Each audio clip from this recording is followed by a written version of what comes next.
नमस्कार दोस्तों, स्वागत है आप सभी का न्यूज ऑफ मिथिला में। देश के अन्य महानगरों के एयरपोर्ट की तुलना में दरभंगा एयरपोर्ट की बढ़ती लोकप्रियता यात्रियों की आवाजाही को लेकर चर्चा में है। दरभंगा एयरपोर्ट को ऑल वेदर एयरपोर्ट बनाने की कवायद भी की जा रही है, लेकिन इसमें हो रही देरी के कारण जिस रफ्तार से यात्रियों की संख्या आम दिनों में होती है, वो बारिश या फिर ठंड के दिनों में उतनी ही तेजी से घटने लगती है। कारण दरभंगा एयरपोर्ट पर ILS इंस्ट्रूमेंटल लैंडिंग सिस्टम का नहीं होना है।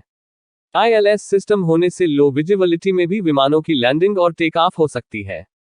फिलहाल इस सुविधा नहीं होने के कारण दरभंगा एयरपोर्ट पर बारिश और घने कोहरे में विमानों की रफ्तार पर ब्रेक लग जाता है, फ्लाइटें रद्द होने लगती है या फिर देरी से विमानों की आवाजाही होती है। इन दिनों जिले में भारी बारिश की चेतावनी का अलर्ट जारी कर दिया गया है। सोमवार से ही जिले में भारी बारिश हो रही है। इसका असर आम जनजीवन के साथ विमान सेवा भी दिखता है। ऊपर से ठंड का मौसम आ रहा है, कोहरे के कारण विमान सेवा प्रभावित होने की प्रबल संभावना है। अगले 2 से 3 महीने कोहरे की वजह से विमान सेवा प्रभावित हो सकती है। शुरुआती दौर में जब दरभंगा एयरपोर्ट से विमानों का संचालन किया गया था, उस वक्त महज 3 फ्लाइटें उड़ान भरा करती थी। इनमें दरभंगा से दिल्ली, मुंबई और बेंगलुरु की सेवा शामिल थी।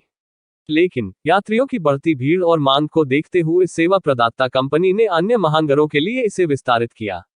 उसके बाद दूसरी सेवा प्रदाता कंपनी इंडिगो ने यहां से अपनी विमान सेवा शुरू की। 3 विमानों के साथ शुरू हुआ हवाई सेवा की संख्या अब 18 तक पहुंच गई है। इधर सरकार ने भी दरभंगा एयरपोर्ट की बढ़ती लोकप्रियता को देखते हुए इसे अत्याधुनिक सुविधाओं से लैस करने का फैसला लिया। इसे कैबिनेट की मंजूरी भी मिल गई है। बावजूद इसमें अभी वक्त लगेगा। दरभंगा एयरपोर्ट के नए सिविल एनक्लेव व रनवे विस्तार को राज्य सरकार की हरी झंडी मिलने के बाद उम्मीदों को पंख लग गए हैं, लेकिन इससे कम से कम 8 महीने का वक्त लगेगा।